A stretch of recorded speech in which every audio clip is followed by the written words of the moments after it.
very far from where you are right now in terms of professional careers. And I've been working with the Caño communities for about 14 years now. I was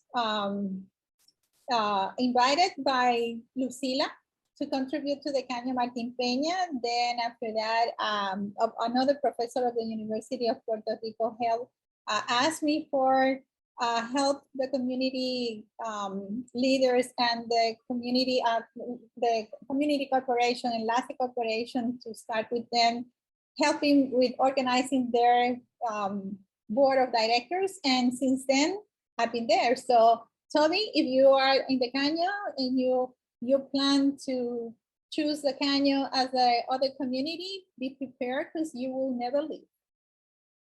All right, thank you. You're welcome. Okay, yes. So I'm Lina.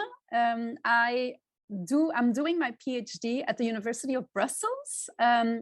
But I met the Caño residents and Maria and other people working with the Caño organizations in 2015 when they applied for the World Habitat Award.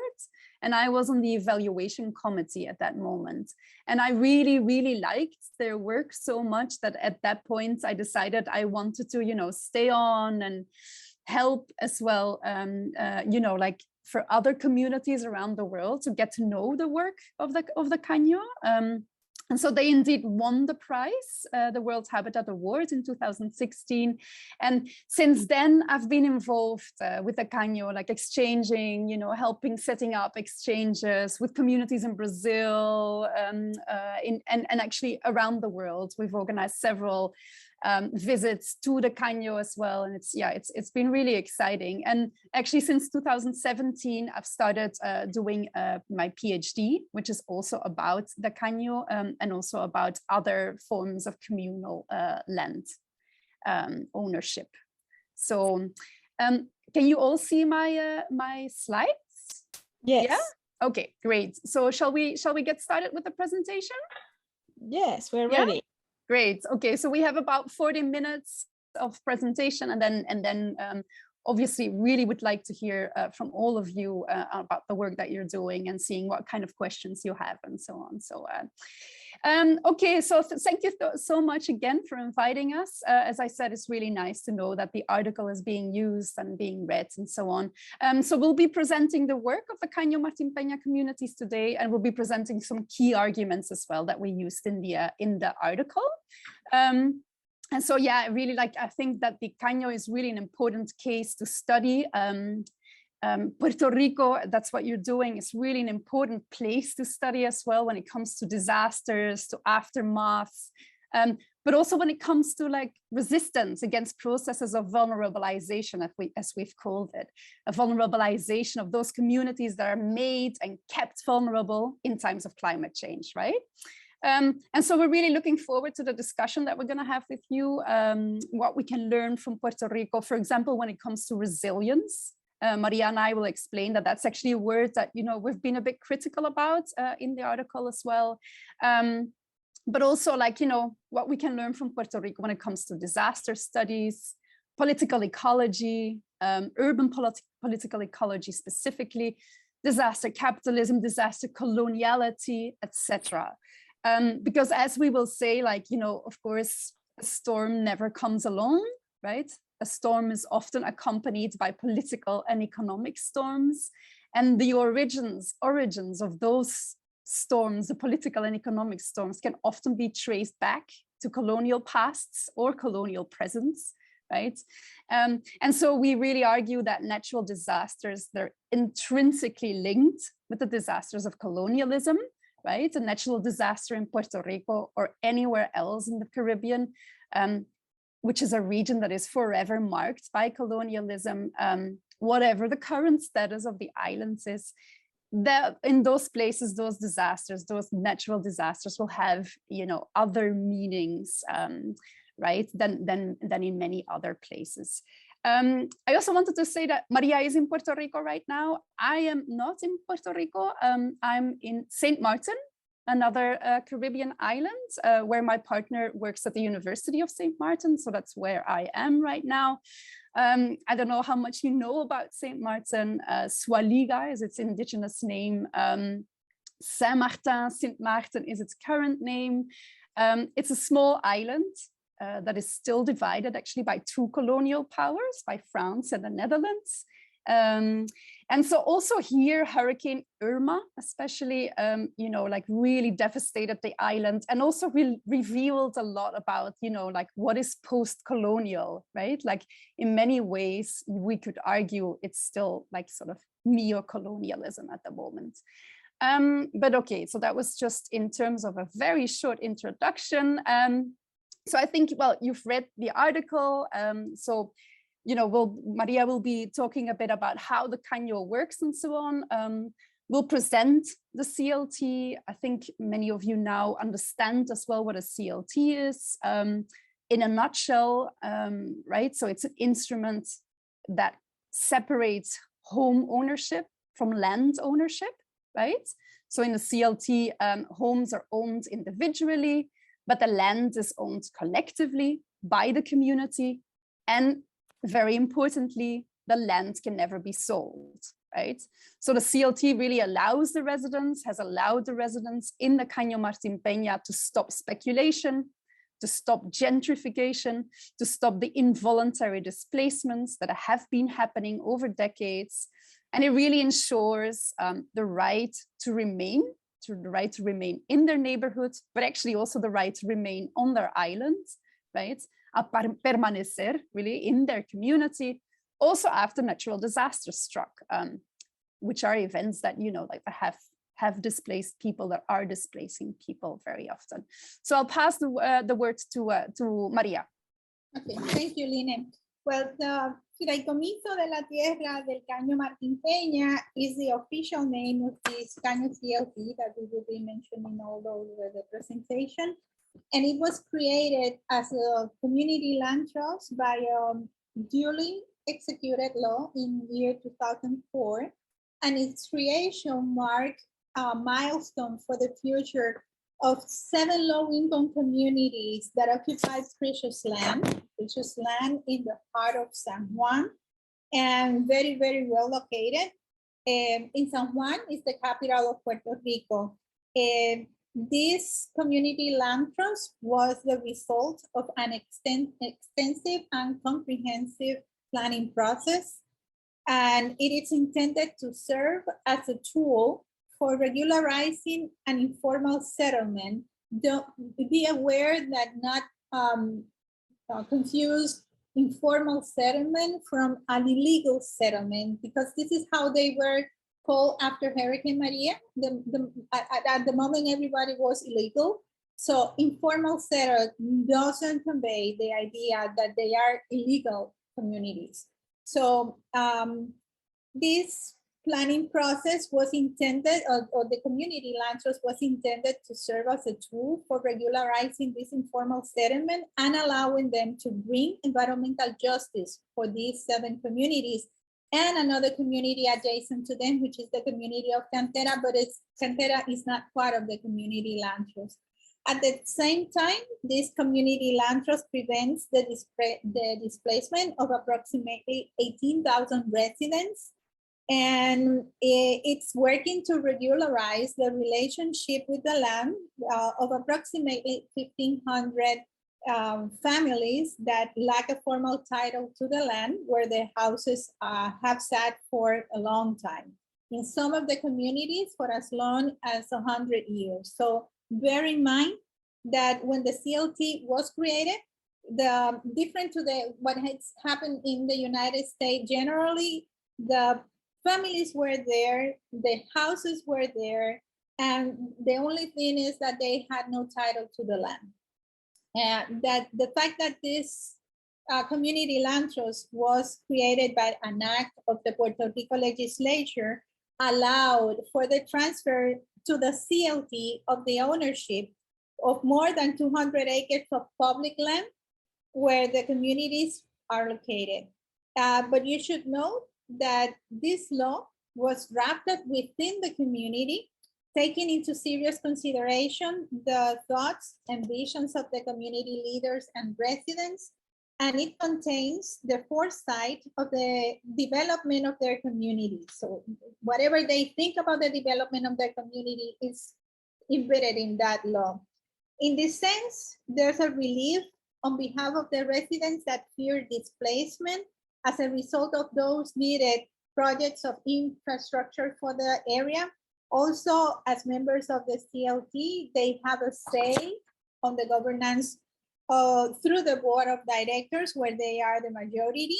The board of directors also called the board of trustees of the CLT, and they are in control of the land and in control of their future. So this community land trust was created not only permanently to allow for permanently affordable housing opportunities in a land which value is starting to soar, but also created programs for the youth, for the senior population, programs for economic, social, and cultural development. Also, and very important, it allows for the Martin Pena Canal ecosystem to be restored. And this last project is under the responsibility of the Corps of Engineers, the US Corps of Engineers, but the community has been very following up on them and logging to get the money and to have the project on schedule. Not too easy to do that, but they have been following up on the Corps of Engineers. I also wanted to say that this land is so precious, and they are in the middle of the economic district of Puerto Rico, the financial district of Puerto Rico, and recently Banco Popular, which is the bank that it's, it's the neighbor of the communities, they announced the development of $300 million in the area. Not that they have mentioned the community, but they are doing that near the community. So that fear of displacement, the community land trust is the tool to allow or permit that development of the Banco Popular, but the community, the land of the community cannot be touched by the Banco Popular to do that development there. So next slide, Lina, please. The Caño community's people immigrated from, they were peasants that migrated for the inland to looking for jobs and better conditions for their families. And it's a situation so like today, they were thinking, should I stay in Puerto Rico? Should I go? What should I do because of the economic situation of the Puerto Rican family. So when you see that that slide, it's the same as today. Thank you, Lina. The next one. This is a slide. This depicts the way that the Caño communities developed by that time during the 20s, 30s, 40s, and 50s. This is the west side of the Caño where the canal was preserved, not the same where the communities of the CLT are. This community, the Caño is so clogged now, you can even the water is hard to see right now. But this west side of the Caño, it's okay. And now you don't see the houses because the urban renewal projects that the government have developed displace all the communities in this side of the Caño. The next one. This is how the houses look like by that time. This is the Fanguito, I think it's a Fanguito communities, which are the most, was part of these Caño communities settlements by that time. This could be as 60s, during the 60s and early 70s. And you can see this is a map from a little bit of the metropolitan area, and the yellow area is where the communities are located. This the blue screen in the middle of the yellow area is the Caño community, the Caño Martín Peña Canal. And this is a very, very well located communities. They have universities, they have government services, they have the best transportation in the area with 2 train stations that are very, very close to the communities.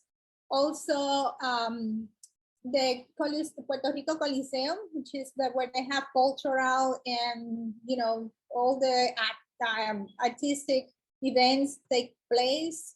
And shopping malls, well, it's a very, very well located area. Those who come to Puerto Rico have to come to the Caño communities, because you're gonna see what we are saying. The next slide, please. And look at this slide. This is the communities, the Caño community seen from the lagoon. The San Jose Lagoon is part of the San Juan Square, which is where the Caño, the canal, the Caño Martín Peña canal is part of the San Juan Square. Also the San Jose Lagoon. And this is a view. So you can see all the possibilities of this land. If the community hasn't assured it using the CLT, you know what? You can imagine what has happened with that.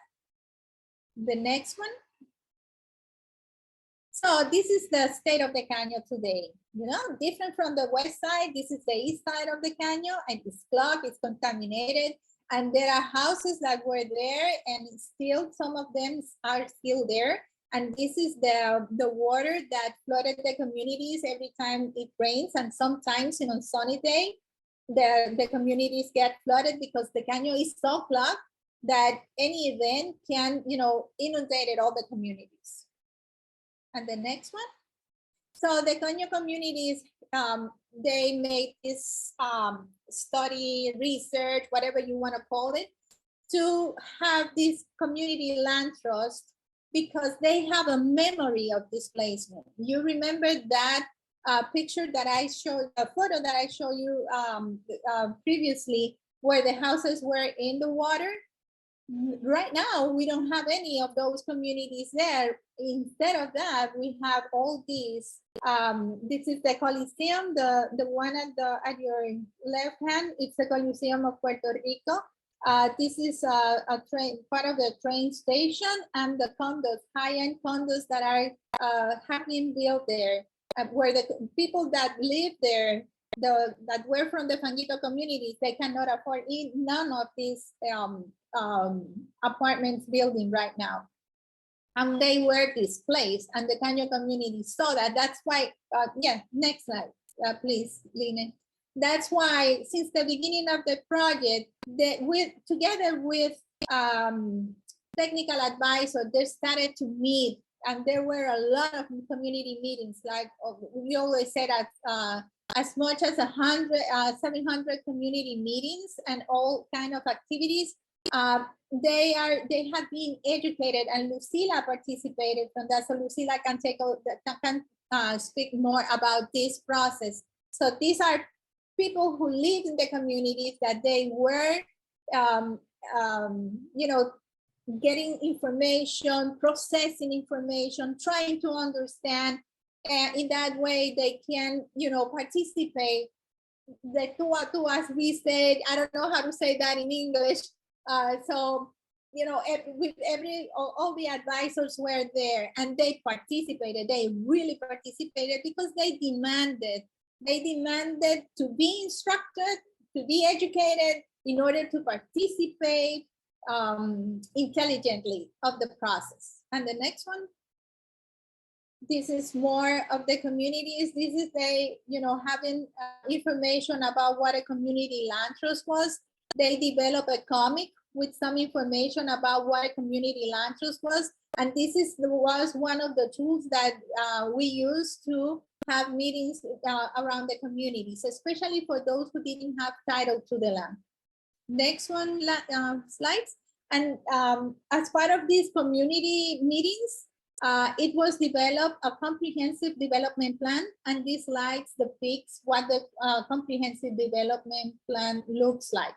So this is what they envision for the community: the dredging of the channel, the houses in the community, but also protecting the body of water. And there are a lot of houses that were on top of the water. So in this easement that you have to leave between the water and the houses. And those people that needs to be relocated, they are not being displaced. They are being relocated within the communities if they want to stay within the area. And most of them with better conditions that they in which they are now. So they are having like an advantage of staying in the community, and also they will be let me see how it's the word, they will be enjoying a new area in an old area where they have lived, most of them, you know, the whole life. And the next one, okay, this is the, you know, the community land trust is not alone with the projects that it's been doing there. So we have the ENLACE, Proyecto ENLACE Corporation, which is a community, a government corporation that also was created by the same law that created the community land trust. And the ENLACE Corporation is the one that is in charge of the projects of infrastructure and the one that is in charge of the assuring the community participation within the project, which up to now, it's been like 20 years now from work since they started in 2002. The Fideicomiso de la Tierra, which is the community land trust, and the G8, which is the most important part of this project, which is the community. This is the group of the 8 communities adjacent to the Caño Martín Peña. And it's, I said previously, I said 7 communities that is in the community land trust, but Cantera is not part of the community land trust, but it's also part of the community organization. So they are not exclusive, they are inclusive. All the people that may benefit from this project is within the community organization. Line? And for the creation of the community land trust, there was a, you know, it was an analysis made, very, very profound analysis that they made. And they had a housing committee. And this housing committee, the committee established criteria for what they will be going to decide about their land. And they had very clear that they didn't want to be uprooted. They want to stay there. They need access, and they wanted access to the city as they have now. They wanted adequate housing. They wanted property rights. They wanted to participate, the participatory democracy. And they wanted to exercise their power as a community organization, also as the leaders of those areas for immemorable years. And in 2009, we have this disastrous law passed by the Puerto Rico legislator when they took the land back. And the community didn't cross their arms and just stay there. They started fighting again. They get informed about what this amendment to the law was about. And we started to fight. We fight at the street, and we fight in court, and we fight at the legislature. But they get informed previously to do that. Lina? And this is a demonstration that we made in 2009. You know, a lot of people supported in Puerto Rico, supported the communities. And this, it was a picket, this manifestation. If you see the bridge, Lina, can you show with the bridge up here? I don't know, I'm showing it. I don't know if, no. But I can hear you. You want me to look it up on the internet? No, to show the puente, the bridge are right here. So for the people see where the people are here in the front of the photo, and where the line of the people was up here at the puente, at the bridge. there was a lot of people. We were so happy with this manifestation. This the support of the people from Puerto Rico to the community was astonishing. And the next one, please. We also went to the court. We sued the government of Puerto Rico in federal court, and we had 3 hearings at the Second Circuit, one in Boston and 2 in Puerto Rico. The next one. Okay, this one is for, this is the way that the community land trust square that separates, Lina comment on this previously, but I also wanted to say that when while we were manifesting on the streets and fighting in court, the community also was drafting a new law because it was election year, and the strategy to go to the court was a strategy to gain time. We want to gain time. We want to have time to get to the next election year, so we can press the new candidates with the new an amendment to the law that gives the land back to the people of Puerto Rico, to specifically to the communities. And it works. This new amendment to the law was approved in 2013, and now the community has their land back, and they are working with the surface right deeds, which is the instrument that we use to regularize the relationship with the land of those community residents that doesn't have land to the title. So right now, Lina, next one. Right now we have had 136 surface right deeds since 2014. It's not an easy task, so believe me, 136 deeds is very, very strenuous work.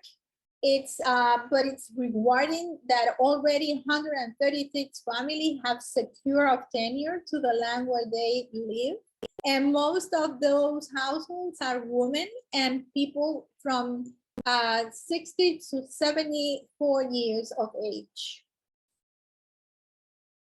The next one, Lina.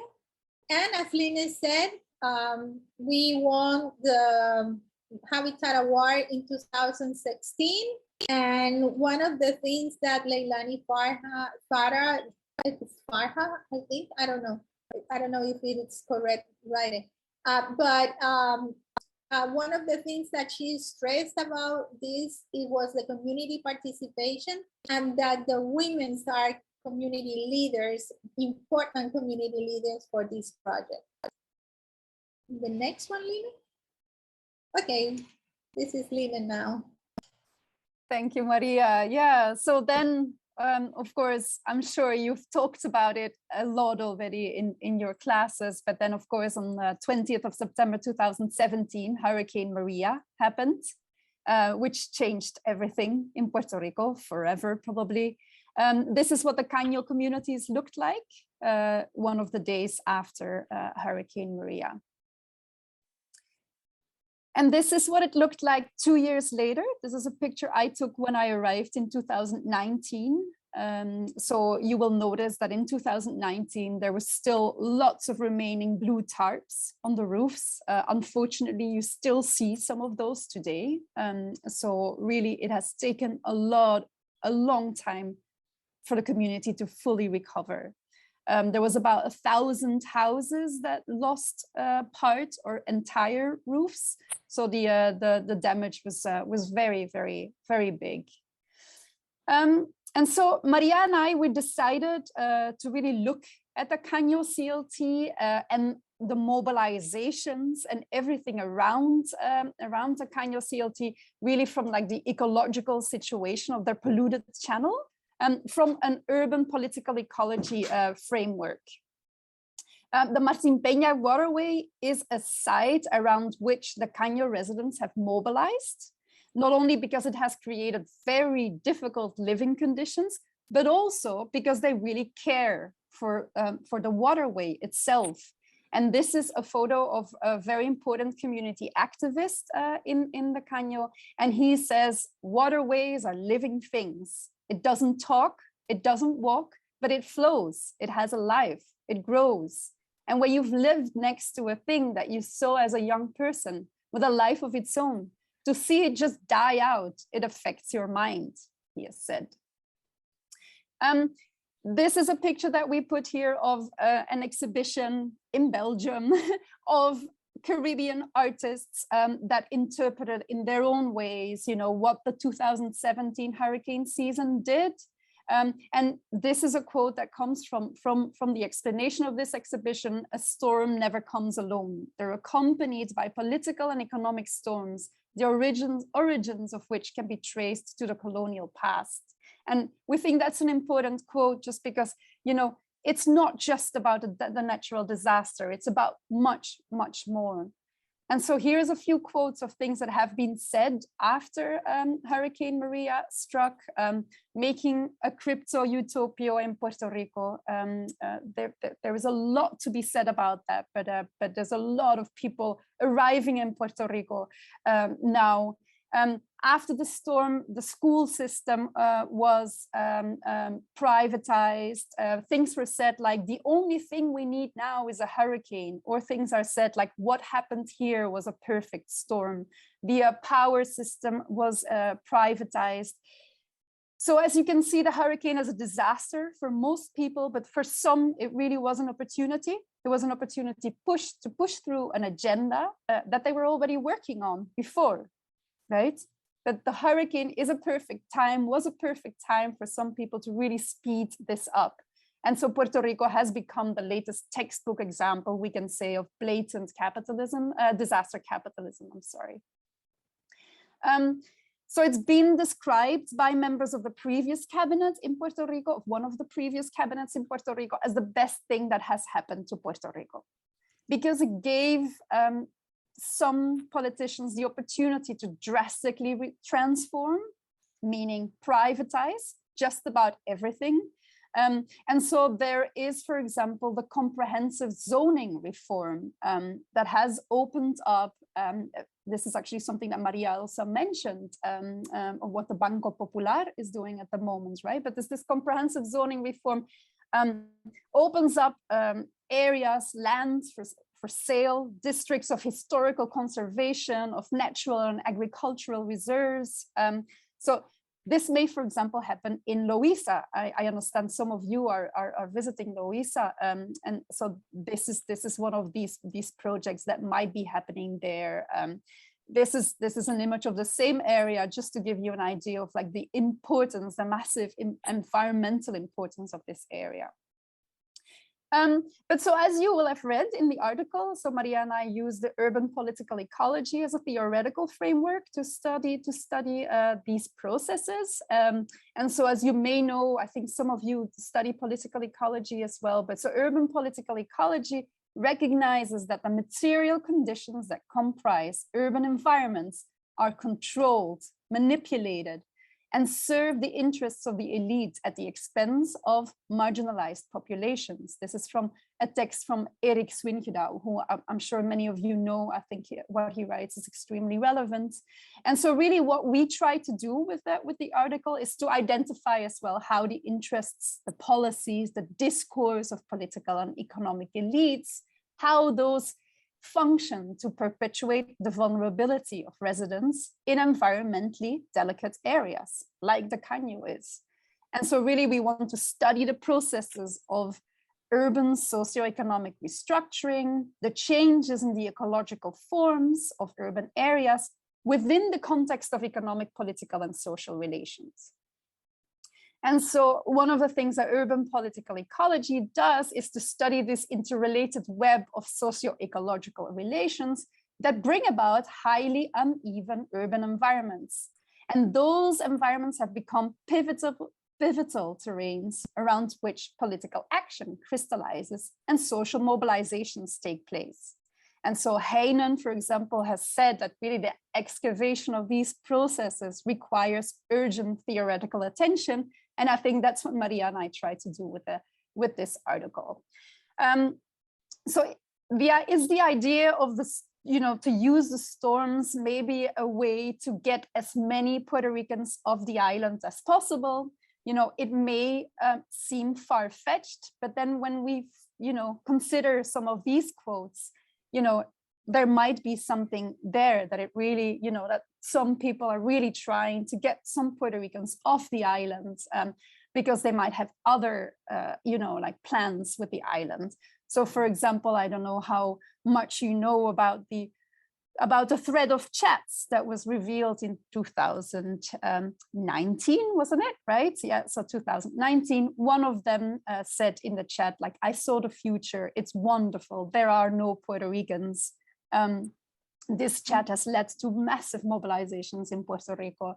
But if you compare this to quotes from governors in 1901 or in 1915, right? Puerto Rico has plenty of laborers and poor people generally. What the island needs is men with capital, energy, and enterprise. Really, this could be almost a quote from today. So as you may know as well, many people were denied FEMA assistance after Hurricane Maria, right? So many people who really needed that assistance to reconstruct their homes, to start, like reconstructing, start building up their lives again after so much devastation. Many people were denied assistance, and that they were denied on the premise that they couldn't prove the ownership of their properties. Obviously, these were the people that were most in need of this assistance. Another assistance was denied to some communities that were most in need of recovery funds, and that is the CBGDR funds. I don't know how much you've read about those, but as you can see in this excerpt, that is an excerpt actually of the Puerto Rico Action Plan after Hurricane Maria. They say that for those residential properties that are located in flood zones, no reconstruction or elevation of substantially damaged structures in a floodplain is permitted. And so really this puts in danger a lot of those residents, especially residents in vulnerable communities, in informal settlements, those people who need those funds most to help mitigate risks, right? Both individually to restore their homes and weather other storms, for example, but also to mitigate risks at community level by improving essential infrastructure, for example, right? And so the CLT, the Caño CLT, has really provided a strong protection against, like involuntary displacements that may have happened from communities, out of these flood zones. Because in the Caño, the land has been regularized. And unlike many other residents in informal settlements, Caño residents could really prove collective ownership. It took some effort, but they have been able to prove that they had ownership of their properties, right? But still, even in the Caño, despite the CLT, residents felt, that the lack of assigning funds, like the CBGDR funds, was another way to try to displace them.